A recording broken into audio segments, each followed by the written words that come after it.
Имаме суштинска работа во која што треба да ја разбереме смислата на функционирање на држава, функционирање на буџет и потреба. И имаме искуство до сега. Секогаш кога имало временски непогоди, штети нанесени спрема граѓаните и така натаму и така натаму. Кога имало поплави, државата реагирала. И конкретно, директно спрема граѓаните, но и индиректно преку ангажирање на механизација од приватни фирми, со плаќање спрема тие приватни фирми, спрема армија и така натака. Кога имало мраз, се реагирало. Кога имало штети во земјоделие, се реагирало. И во конкретниот случај имаме таков проблем. Јас сакам само да искористам оваа прилика да споменам дека ние утринава пративме едно соопштение со кое што како пратенички групи, со кое што апелираме до владата на Република Македонија покрај за овој проблем да се погрижи за проблемот во сожителите во Порој. Ние таму не сме добиле ниту еден глас. Ако одиме сурово партиски, како што не обвинуваат и политички, нема потреба, ние не сме добиле гласови во Порој. Но што се случува во Порој? Се случи пред еден месец голема поплава. Беше таму дел од владата, делегација со машни стегнати, со бели патики, со машни стегнати, лагат крв испаѓаше од очите, пошто машните беа многу стегнати, таа наредени да се сликаат. И се вети помош спрема жителите од Порој, од страна на владата на Република Македонија. И добро, се вети помош спрема граѓаните од Порој. Во меѓувреме граѓаните нас ни доставија информација дека ништо не е помогнато, а пред некој ден имаше повторно поплава и беше однесен и мостот во Порој.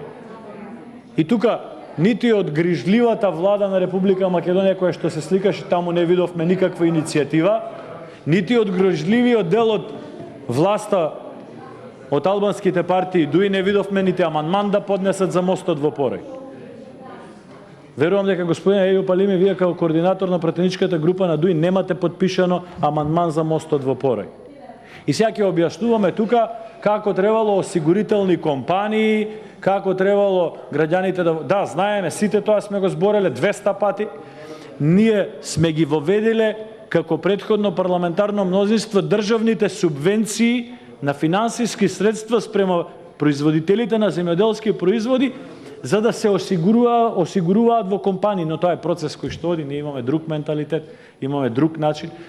Тие осигурувања или неосигурувања на мразовите не значи оваа зима дека државата нема да им даде поддршка на оние граѓани кои што не се осигурале.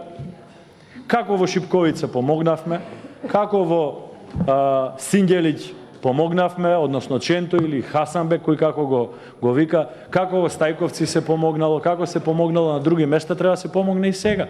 Си има начин да се утврди што е големо оштетување, што е мало оштетување, што е голем проблем, што е мал проблем. И тоа си е надлежност на комисиите кои што ги формираат локалните самоуправи. Сега испаѓа дека граѓаните на Стајковци треба да се нешто повеќе од граѓаните на Охрид или на Ресен. Тоа не е добар начин.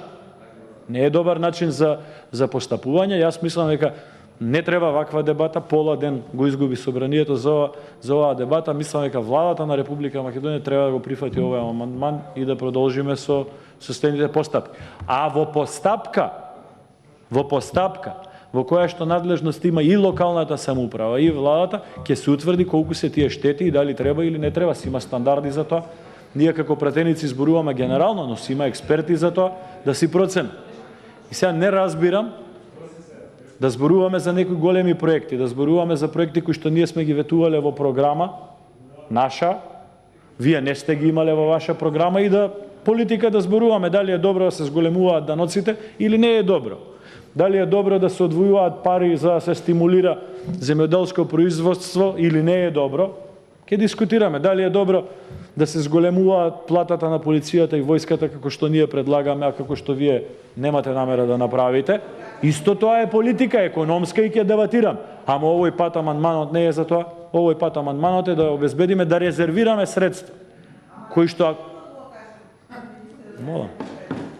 да резервираме средства во буџетот за штетите кои што не ги утврдуваме ние, Не ги утврдуваме ние тие штети, си има експерти кои што ќе ги утврдат. Ако е точно како што вие велите дека нема штети, нема да има исплатена средства.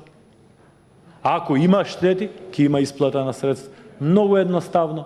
Не разбирам зошто не успеете да се надминете во оваа ситуација, едноставно да кажете да, граѓаните на Стајковци, Хасанбек, Шипковица, па и Порој, на кого што не му обрнувате внимание.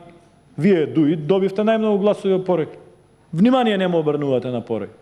И тие граѓани што треба да бидат вклучени во оваа штета. И Охрид и сите, за тоа зборуваме, дајте да престанете со политика да ги резервираме тие средства во буџетот и нека си спроведат на крај на криштата.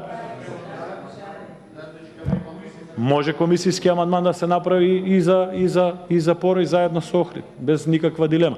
Но очигледно е дека, знаете како, само ќе мала дигресија и тука ќе завршам. Ние 10 дена дебатираме сосема друга тема, но као опозиција на парламент визави влада.